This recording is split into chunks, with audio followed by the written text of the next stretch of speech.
I'm delighted to have you as part of this community. Welcome, welcome, welcome. Greetings, explorers of knowledge. Join us as we embark on a quest to understand catch share.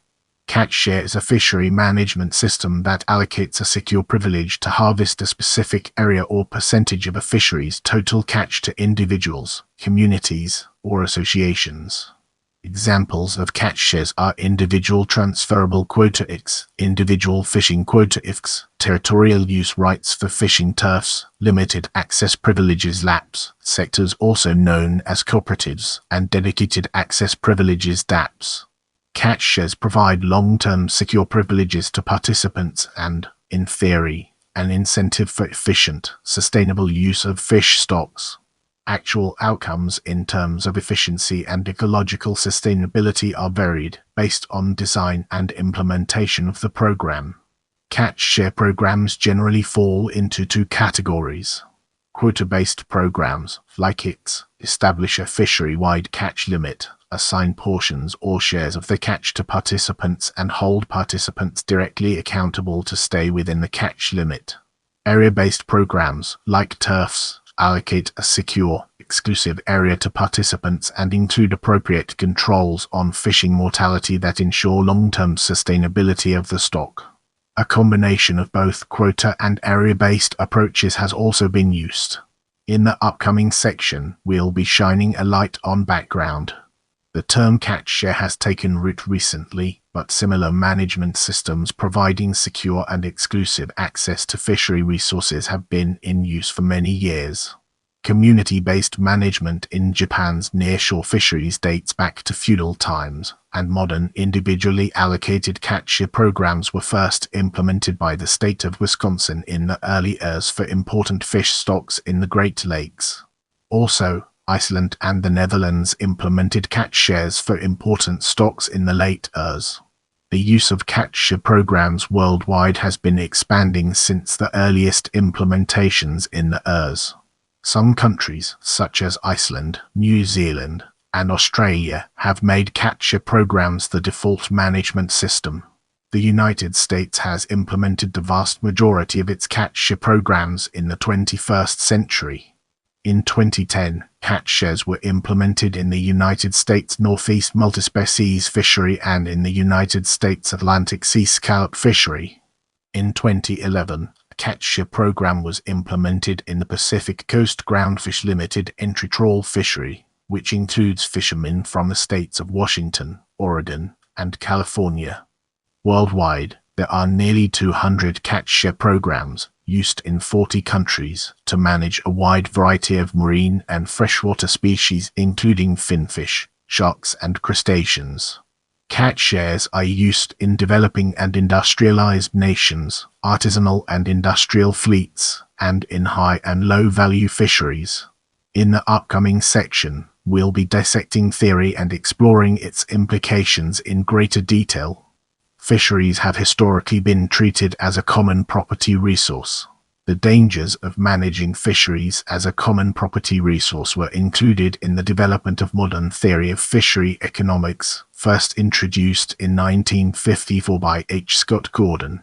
The theoretical framework showed that the common property nature of fisheries results in competition between individual operators to increase their share of the catch, which can ultimately lead to excessive capital such as fishing vessels and gear, overfishing and resource wastage. In common property fisheries, individual operators face an incentive to harvest as many fish as quickly as possible to preempt the activities by other operators. Catch shares have been proposed as a potential solution for the common property challenges found in many fisheries and have typically been implemented after a variety of other approaches have failed. Most commercial fisheries begin under open access conditions in which any fisherman is able to enter the fishery, put in effort, and catch fish. However, if fish biomass is no longer able to sustain the amount of fishing effort exerted in the fishery, populations begin to decline, and fishing becomes less profitable. Conventional management systems tend to respond using input controls such as limiting the number of entrants to the fishery, restricting boat and gear capacity, limiting the number of days at sea, and applying catch allowances per trip. However, studies show that the approaches are sometimes ineffective in controlling overall harvest, and managers often implement additional effort-based regulations, output controls, to set strict fishery catch limits. Although catch limits have proven sufficient to sustain a fishery, the management approaches alone do not fundamentally eliminate the incentive for fishermen to compete and increase their share of the catch, which can lead to reduced fishery profitability and dangerous fishing conditions. By providing secure shares of quota to fishermen, individuals, or groups, it is argued that catch share programs have the potential for a fundamental shift of the behavior of fishery participants and incentives for long-term stewardship. For example, with quota-based catch shares, the value of the share is directly tied to the landing's value of the fishery, which may increase if the health of the fishery improves. Many catch share programs allow for voluntary trading, a process that allows operators to purchase shares, temporarily or permanently, from those willing to sell or lease shares. Transfers are considered an important component of catch shares because they can promote the most economically efficient use of the resource. Without further ado, let's move on to the topic of outcomes. Empirical research in the past 2 decades has shown that catch share management of fisheries has a variety of ecological, economic, and social outcomes when it is compared with traditional management of fishery inputs. Studies examining the ecological impacts of catch share management show that they stabilize landings and catch limits. Additional research has also shown reduced discards in catch share fisheries. However, when they are compared to fisheries managed under conventional catch limits, recent studies have demonstrated that catch share offer no advantages to the long-term sustainability of a fishery and may exacerbate localized fishery depletion. The economic impacts of catch shares are well documented and vary on the program design and fishery goals. Catch share programs has been shown to stop the race for fish that is often experienced in traditionally managed fisheries.